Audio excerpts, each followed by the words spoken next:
So, E3 is back this year, and I decided what better way to show my lack of knowledge on the video game industry as a whole than predict what might be shown at E3, then get everything terribly wrong, only for the offhand bit at the end of the video to be aged terribly by the end of the week. The most logical way to go about this would be to talk about each showcase individually, and then make predictions that way. But, you see, that makes too much sense. Although there isn't really much I can talk about the individual showcases, apart from Nintendo, because I'm a fucking hack, and I'll only be pretending to know what I'm talking about to distract you from the fact that I'm speaking completely out of my ass so you don't click off the video. Because the only reason I'll be watching the Ubisoft presentation is for the slight possibility of Rayman, but I'm not even getting my hopes up for that because I have for the last few years. And there's nothing you could do to get me interested for another Xbox World Premiere. So I'm just gonna go through whatever comes naturally, and if you have a problem with that, then don't. So, as an icebreaker of sorts for a one-man conversation, I usually don't like to base my predictions on leaks or rumours, because 9 times out of 10 they're fucking bullshit. But I also need somewhere to start, so here we go! In all seriousness though, I'm not going to be talking about many rumours, but one that caught my eye was potentially a Guardians of the Galaxy game from Square Enix, and I didn't really care that much about the Avengers game, but the idea of a full-on Guardians game is really interesting to me, and Volume 2 is one of my favourite films of all time, behind Shaun of the Dead and sticking out like a sore thumb, your name. The only way I can properly play as the Guardians at the moment is through LEGO Marvel fucking superheroes. So yeah, I'd love to see a Guardians game so I can finally live out my dream of Batista bombing Thanos' Drax. If this does come to fruition, I can see it possibly getting tied into the Guardians of the Galaxy Volume 3, since that's planned to come out early 2023, I guess. Not exactly sharing the story or really following the MCU whatsoever, but just to build hype Volume 3, and therefore could heavily involve Adam Warlock since he was teased at the end of Volume 2. Another and probably the last Square Enix game I'll be interested in would be Final Fantasy. Of course, with Final Fantasy 16 being in development and could maybe get more information on future Final Fantasy VII Remake episodes. But regarding Final Fantasy 16, I haven't really heard much about it since its announcement. And on top of that, the actual promotional shit for Square Enix's E3 showcase doesn't include Final Fantasy. That doesn't 100% confirm that it's not going to be showcased. Just the fact that it's not there, you would think that would be one of the ones they want to promote most. Because damn it, I want to see more of my boy Clive. fucking Clive. What a name. All I really care about the Xbox presentation for is just indie games, solely because that's when I first saw Spiritfarer? I don't know. And I adore that game, and I just maybe full shelves another fucking indie game that I like. And unfortunately I'm not as interested in Halo Infinite as I once was. Also, I'm probably not going to get a Series X, so don't care. I'm interested to hear more about Monster Hunter and Ace Attorney Chronicles, and there's probably going to be DLC for Resident Evil Village announced. And there's also that Pragmata game that I literally haven't heard words about since this announcement trailer. So hey, maybe there'll be some more information on what that game actually is, and not just a CG trailer. But enough of the foreplay. You know what you're really here for. You know what I want to get to. Rayman!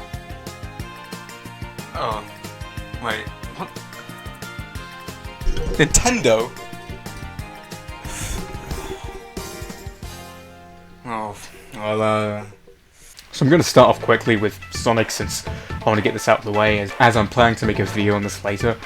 But I feel there'll be more information on Sonic Colors Ultimate and possibly Metal Sonic and other information regarding cosmetics or other changes getting revealed, and possibly more news on Sonic 2022, because I refuse to believe we waited this long for a fucking CG trailer that told nothing. Games that I'd love to see but I don't really think are too possible would be a Mario Strikers game, because God, I love Mario Strikers, and out of all the Mario sports titles, why is Mario Strikers the one to not be continued? Hang on, it looks like shit. But we already have Mario Golf, so I don't think we'll get another sports title. As for a third party, I'd like to see Persona 1 to 4 get onto Switch, excluding Persona 5, just to be a dick. I'm not even joking. I just think that would be really funny. And to cap off my wish list, I like the idea of a new Donkey Kong game, because this funky monkey deserves some love. You could even incorporate King K. Rool, and this would most likely be another Donkey Kong Country game, but fuck it, go bananas, go apeshit, Donkey Kong in 3D! And yes, I do regret the ape puns. And because I just find it funny, another 99 game, I've willed a Battle Royale into existence once, and I'll do it again! Pong 99! Going to more likely territory, Pokemon Brilliant Diamond Shining Pearl, as well as Legends Arceus, I feel like going to be showed off more. Apparently the graphics of the Gen 4 remakes have been improved, but I'll believe that when I see it, and unless it's delayed, I see it just beyond saving. Look at Sword and Shield, that looked exactly the same as it did from its first time it was shown up until release. Well, if you want my extended thoughts on this and Legends Arceus, then watch my video on Nintendo and Pokemon Company. And hopefully, here's where we get to see Breath of the Wild 2. We were blue balls during the last Nintendo Direct. My taint shall not be bothered with again, Mr. Zelda Man. I swear to God, if we still don't hear anything about Breath of the Wild 2, or we get another trailer for Legends Arceus, I think I might go mad. I think it'd be really interesting if we could play as both Link and Zelda, as this would add another element to the puzzles and an entirely new character to explore the world with, which I hope will have changed drastically. And of course, finally, Super Smash Bros. Ultimate Fighters Pass. It hasn't really been that long since the last Fighter, but it's actually been quite longer than the rest of Fighters Pass Volume 2, excluding Min Min, of course. Usually it's about 2 months, and in fact it's actually almost been double that time. And E3 2019, they showed off 2 characters. So by the end of the day, I'm feeling it more and more that by the end of the week we'll know all of the DLC for Smash Ultimate.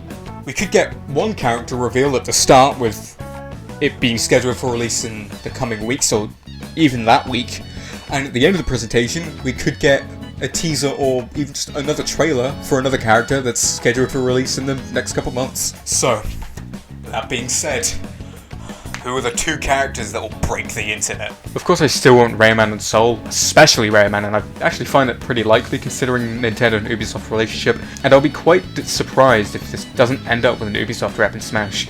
And I can't think of anyone better than Rayman. As a Rayman fan, it's really exciting and gotta get my hopes up way too much. But I also like the idea of Doomslayer, simply because I think it would be really funny to see Doomslayer split Mario's head in 2 with a chainsaw. Another character I see is quite likely would be Crash Bandicoot. He's highly requested and a gaming icon, so he would be someone who I feel is worthy of an E3 reveal, because I feel someone who's revealed at E3 would be someone they'd want to show off massively, like Sephiroth at the Game Awards, not just their own Nintendo Direct. But my ideal character would be someone who a lot of people would be happy to see in the game, but the people who aren't happy would be fucking furious.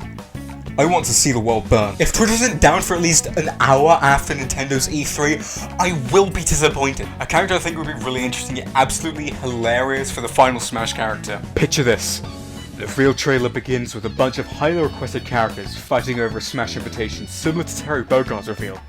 And then, while Luigi appears and leaps into the air to grasp the invitation, he reaches out and he just misses it. The air blowing the invitation down as it lands on the top of Sandbag. It would be so funny for the last character to ever be revealed for Smash Ultimate be a literal punching bag. It's so poetic, it's beautiful. This has to be my most wanted edition for Smash, purely because it would be a massive fucking meme. I would love it. If that were to happen, my life would be complete. And with that, so is the video. Thanks for watching, and sorry for how messy and poorly structured this is, but I just A, wanted to get out in time for E3, and B, I've also been going through a creative drought lately, and I just really wanted to get a video out because I haven't posted since late February. Oh, wait, no, late March. Still pretty bad, but well, it has been difficult to work on videos through this. I didn't really want to use it as an excuse Friendly reminder that I sometimes stream on twitch.tv/Smimbo. Not as much recently, although I've been trying to fix that, and I'm actually trying to get an actual schedule going. I've even started doing weekly One Piece chapter reactions, and they've been quite fun for the one that I've done so far. Oh my god, this is incredible. So thanks for sticking by, and come back next time where I try not to curse in every other sentence. Bye bye.